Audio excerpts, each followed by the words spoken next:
क्या आप जानते हैं कि 1,000 रुपए से हम 187,63,47,180 रुपए कैसे कमा सकते हैं? तो डोंट वरी, इस वीडियो को आप पूरा देखिएगा क्योंकि इसके एंड में हम ये कैलकुलेशंस देखेंगे विद प्रूफ। एनीवेज, क्या आपको पता है कि जिम साइमंस ने वॉरेन बफेट से 3 गुना ज्यादा रिटर्न लिया और वो भी 30 सालों तक, लेकिन फिर भी उनकी वेल्थ वॉरेन बफेट से कम है। पीटर थील ने वॉरेन बफेट से ऑलमोस्ट ऑन एन एवरेज 5 गुना का रिटर्न लिया और वो भी 22 सालों तक, फिर भी उनकी वेल्थ वॉरेन बफेट से कम है। क्या आपको पता है कि ऐसा क्यों हुआ? क्योंकि वॉरेन बफेट बचपन में ही इस कंपाउंड इक्वेशन को समझ गए थे।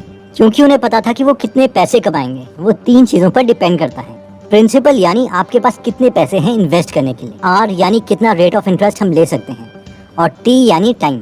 और क्योंकि कम एज में उनके पास पैसे तो थे नहीं, लेकिन उन्होंने ये नहीं बोला कि मैं तो छोटा हूँ, मेरे पास पैसे नहीं है और अभी मैं क्या कर सकता हूँ, बल्कि उन्होंने ये सोचा कि बेशक पैसे ना हो लेकिन टाइम तो बहुत है और रेट ऑफ इंटरेस्ट को मैं अपनी स्किल से बढ़ा सकता हूँ, इसलिए कंपाउंडिंग मेरे लिए काम कर सकती है। वैसे ही हमें भी सोचना चाहिए कि बेशक हमारे पास अभी कम पैसे हैं लेकिन हमारे पास अभी टाइम है जो इस इक्वेशन में अवेलेबल है, और उतना टाइम किसी 40 साल के इंसान के पास नहीं होगा, बेशक वो साल के 1 करोड़ पे ही क्यों ना कमा रहा हो। तो इस वीडियो में हम डिटेल में ये देखेंगे कि हम किसमें और कैसे इन्वेस्ट कर सकते हैं अपने पहले 1,000 रुपए को। So let's start my dear brothers and sisters. Okay, तो अब हम इमेजिन करते हैं कि आपके और आपके बेस्ट फ्रेंड के पास 1,000 रुपए हैं। आपका बेस्ट फ्रेंड उसे किसी एंजॉयमेंट के लिए खर्च करना चाहता है, नेटफ्लिक्स की सब्सक्रिप्शन, मूवीज एक्सेट्रा, क्योंकि वो बिलीव करता है यार प्रेजेंट में जियो, 1,000 रुपए से कौन सी किसी की लाइफ चेंज होने वाली है, फ्यूचर में मेरी अच्छी जॉब लगेगी और उसे पता नहीं कितने 1,000 रुपए कमा लूंगा। लेकिन आप थोड़े इंटेलिजेंट हैं, लॉन्ग विजनिस्ट हैं, आपको पता है कि कंपाउंडिंग क्या है।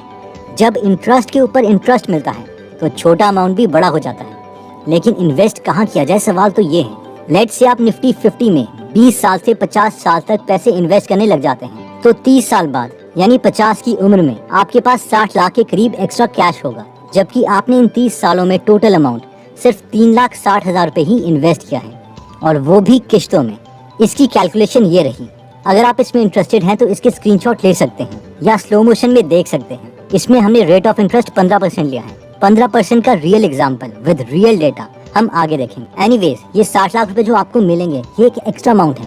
इसके अलावा अगर हमने और पैसे इन्वेस्ट करे होंगे तो ये अमाउंट बहुत बड़ा होगा। अब जरा देखते हैं कि आपके बेस्ट फ्रेंड के साथ क्या हुआ होगा। उसे होश आता है 30 साल की उम्र में और वो आपसे 3 गुना ज्यादा 3,000 रुपए हर महीने इन्वेस्ट करने लग जाता है। इसके बावजूद उसके पास 50 की एज में 17 लाख रुपए आपसे कम होंगे, यानी सिर्फ 43 लाख रुपीस होंगे। ये रही आपके फ्रेंड की इन्वेस्टमेंट कैलकुलेशन। इसे भी आप एक बार देख सकते हैं। अब आप में से जो लोग इम्प्रेस हो गए हैं वो सोचते होंगे कि वाह, ये तो बहुत अच्छे रिटर्न है, लेकिन ये रिटर्न मिलेंगे कहाँ से? तो मैक्सिमम लोगों को पता है कि ये निफ्टी 50 नाम का इंडेक्स फंड है जो हमें ऑन एन एवरेज 15% का रिटर्न दे सकता है। इसके बारे में अगर आपको और जानना है तो इसके ऊपर हमने डिटेल में कोर्स बनाया है जिसका लिंक मैं डिस्क्रिप्शन में दे दूंगा। अब हमें से मैक्सिमम लोगों के मन में ये सवाल आ रहा होगा कि यार अगर हम इतने पैसे कमा सकते हैं तो मैक्सिमम लोग सिप को कंटिन्यू रख क्यों नहीं पाते? रीजन 1, ज्यादातर लोग ये सोचते हैं कि अगर मैं हर महीने पैसे डिपॉजिट नहीं कर पाया तो क्या होगा। अब सिप का मतलब है सिस्टमैटिक इन्वेस्टमेंट प्लान, और इसमें हम पैसे डिपॉजिट कर रहे हैं। ये कोई लोन की EMI नहीं है कि अगर हमने नहीं भरी तो बैंक वाले हम पर कोर्ट केस कर देंगे। इसलिए सिप से डरने की जरूरत नहीं है। अगर हम चाहें तो कभी भी सिप को बंद करवा सकते हैं, या फिर उसमें ज्यादा पैसे डाल सकते हैं या कम पैसे डाल सकते हैं, या इवन पैसे निकाल भी सकते हैं और हम पर कोई कोर्ट केस नहीं होगा। सेकंड रीजन जिसकी वजह से लोग सिर्फ जल्दी बंद कर देते हैं वो है वोलेटिलिटी, यानी मार्केट में उतार और चढ़ाव, जिसे लोग रिस्क समझ लेते हैं। चलिए इसे एक रियल एग्जांपल से समझते हैं। ये निफ्टी 50 का एक्चुअल डेटा है। इसमें सबसे पहला कॉलम इन्वेस्टमेंट डेट है, यानी जिस दिन हम निफ्टी 50 में पैसे इन्वेस्ट करेंगे। Second column cumulative invested amount है, यानी अभी तक हमने कितने पैसे इन टोटल इन्वेस्ट कर चुके हैं। और थर्ड कॉलम है मार्केट वैल्यू, यानी हमारा इन्वेस्टेड पैसा अब कितना हो चुका है। तो पहली रो में हम 30 जून 1999 को 1,000 रुपए इन्वेस्ट करते हैं, तो वो 1,000 रुपए ही रहेंगे। एक महीने के बाद यानी 30 जुलाई 1999 को दोबारा से 1,000 रुपए इन्वेस्ट किए, तो टोटल पैसे जो अभी तक हमने इन्वेस्ट किए हैं वो हैं 2,000, क्योंकि 1,000 पिछले महीने किए थे और 1,000 इस महीने, और इसकी मार्केट वैल्यू होगी है 2104 रुपए। इस मूवमेंट में मैक्सिमम लोग खुश हो रहे हैं कि वाह, हमारे 2,000 रुपए 2104 रुपए में कन्वर्ट हो गए, हमारे पैसे बढ़ रहे हैं, और 104 रुपए हमने 2 महीने में ही कमा लिए, जिसका मतलब है कि हमने अप्रोक्सीमेटली 5.2% 2 महीने में अर्न किए, यानी साल के 30% के आसपास। हम तो तहलका मचा देंगे, लेकिन रियलिटी में कोई तहलका नहीं मचा है। अभी हम आगे देखते हैं। हमारे इन्वेस्टमेंट के तीसरे महीने तक हम 3,000 रुपए इन्वेस्ट कर चुके हैं और वो बन गए हैं 3287 रुपए। चौथे महीने 4,000 रुपए बन गए हैं 4266 रुपए। यहाँ तक सब ठीक था, लेकिन फिफ्थ महीने अभी तक टोटल इन्वेस्टमेंट हमने की है 5,000 रुपए की, जो बन चुके हैं 4834 रुपए। अब आप बोलेंगे यार ये क्या, मैं तो लॉस में चला गया। अब आपको इस थियरी पर डाउट होने लगेगा। अगले कुछ महीने फिर सिचुएशन ठीक होगी, लेकिन फिर दोबारा से 14th, 15th, 16th मंथ में आपके NAV की मार्केट वैल्यू आपकी इन्वेस्टमेंट से भी कम है।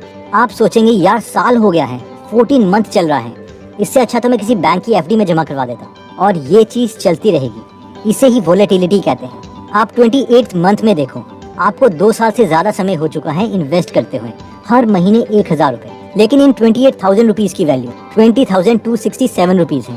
पूरे 4 साल के बाद 48,000 रुपए की वैल्यू 42,838 है। इस वक्त मैक्सिमम लोग बोलेंगे क्या बेकार चीज़ है यार, पैसे बाहर निकालो, बेकार की वीडियो देखी थी। या जॉन बॉगल जिन्होंने ये थ्योरी दी है ये भी इडियट हैं। और जैसे ही आपने पैसे निकाले आपको लॉस हो गया, क्योंकि स्टॉक मार्केट में एक्चुअल लॉस या प्रॉफिट तो पैसे निकालने में होता है, वरना ये तो पेपर लॉस ही था। लेकिन जो सिप को एक्चुअल में कंटिन्यू रखेंगे और आगे बढ़ते रहेंगे वो ही रिटर्न पा पाएंगे। तो 30/10/2007 में जो लोग अभी तक टोटल 1,01,000 रुपए इन्वेस्ट कर चुके हैं, उनके पैसे हो गए हैं 4,12,916 रुपए, जो दोबारा से अब कम या ज़्यादा होते रहेंगे। 2 मई 2017 तक आप टोटल इन्वेस्ट कर चुके हैं 2,15,000 रुपये और आपका टोटल अमाउंट हो चुका है 9,29,510 रुपीज़। और फाइनली अगर हम आज तक की बात करें, यानी 30 अगस्त 2021 तक, तो अभी तक हम इन्वेस्ट कर चुके हैं 2,67,000 रुपये और आपके NAV की टोटल मार्केट वैल्यू है 18,68,206 रुपये, यानी 18 लाख रुपये। और अगर इसका हम परसेंटेज रिटर्न देखें तो आपको टोटल रिटर्न मिला है 15.3%। और ये वोलेटिलिटी रीजन है जिसकी वजह से कोई इन्वेस्ट नहीं करता। इसलिए वॉरेन बफेट कहते हैं whenever I buy stocks I assume market is closed for next 5 years. यानी जब मैं कंपनी के शेयर्स लेता हूँ तो मैं ये एज्यूम करता हूँ कि मार्केट अगले 5 सालों के लिए बंद है, क्योंकि उन्हें पता है कि उनके शेयर्स की वैल्यू बढ़ती रहेगी और कम होती रहेगी। और वोलेटिलिटी शेयर मार्केट का नेचर है। आई नो हमें से कई लोग बहुत बड़े ड्रीमर्स हैं और आप लोग सोच रहे होंगे कि यार 18 लाख रुपए कोई बड़ा अमाउंट नहीं है। वैसे आपने हर महीने सिर्फ 1,000 रुपए ही डाले थे, अगर आप ज्यादा इन्वेस्ट करते तो एक्सपोनेंशियली ग्रो करता। एनीवेज, देखिए वॉरेन बफेट ने अपनी पहली इन्वेस्टमेंट करी थी 11 साल में। लेट से हम 9 साल लेट हो चुके हैं और हम इन्वेस्टमेंट स्टार्ट करते हैं 20 साल की उम्र में। 1,000 पे हर मंथ हम पैसे डालते रहते हैं और लाखों की नौकरी लगने पर भी हम कुछ पैसे इंक्रीज नहीं करते। देखो अभी वॉरेन बफेट की एज हो चुकी है 91 ईयर्स और उनकी नेट वर्थ है 6.4 लाख करोड़ रुपीस। आप मुझे बताओ कि अगर आप में कोई स्किल सेट नहीं है, सिर्फ इंडेक्स फंड में ही हम इन्वेस्ट करते रहते हैं, तो आपकी net worth at the age of 91 years क्या होगी? अगर हम इंडेक्स फंड का 15% रेट ऑफ इंटरेस्ट माने और महीने के हम 1,000 रुपए यानी साल के सिर्फ 12,000 रुपए इन्वेस्ट करते रहें, तो अगर हम 20 साल से स्टार्ट करते हैं तो 91 ईयर्स की एज में हमारे पास होंगे 187 करोड़ 63 लाख 47,170 रुपीस एंड 11 पैसे। ये रही इसकी कैलकुलेशन। इसे भी हम चाहें तो डिटेल में देख सकते हैं। I mean not bad. हमें तो वॉरेन बफेट की तरह किसी भी कंपनी की एनुअल रिपोर्ट पढ़नी ही नहीं थी। सिर्फ 1,000 रुपये हर महीने खुद ब खुद ऑटोमेटिकली इंडेक्स फंड में जाते रहते। हम में से जो लोग सोच रहे हैं कि यार 91 साल तक तो पता नहीं जिएंगे भी या नहीं, फिर क्या फ़ायदा? फिर मुझे ये बताओ कि आप खुद तो अपने को वॉरेन बफेट से कंपेयर कर रहे हो और उनकी एज तक का पेशेंस हमारे पास है नहीं। एनीवेज, जो लोग स्मार्ट हैं वो इस वीडियो का मैसेज समझ गए होंगे और अपनी इंटेलिजेंस को यूज करके कुछ ना कुछ एक्शन लेंगे। तो दोस्तों बेसिकली इसमें हमने देखा कि अगर हमारे पास शुरू में ज़्यादा पैसे नहीं हैं, तब भी हमारे पास कंपाउंडिंग के मैजिक के लिए टाइम और इंटरेस्ट रेट है। फिर हमने देखा कि इंडेक्स फंड में जनरली लोग इसलिए कंटिन्यू नहीं कर पाते क्योंकि उसकी वोलेटिलिटी यानी उतार चढ़ाव है। इसके अलावा हमने देखा कि सिर्फ कोई बैंक की EMI लोन की तरह नहीं है कि अगर हम इन्वेस्ट नहीं करेंगे तो हमारे ऊपर कोर्ट केस हो जाएगा। हम जब चाहें इसे बंद कर सकते हैं, ज़्यादा पैसे डाल सकते हैं या फिर पैसे निकाल सकते हैं। दोस्तों अगर आपके घर में कोई भी यंग पर्सन है तो उसके साथ ये वीडियो ज़रूर शेयर करें ताकि वो भी इन्वेस्टिंग को समझ पाए। इंडेक्स फंड पर जॉन बॉगल ने एक बहुत ही ऑसम बुक लिखी है, the little book on common sense investing, जिसे आप फ्री में पढ़ या सुन सकते हैं गीगल एप्लीकेशन में। गीगल एप्लीकेशन में 150 से ज़्यादा नॉलेजेबल बुक समरीज अवेलेबल हैं। ये ऐप दोनों iOS और एंड्रॉयड में अवेलेबल है।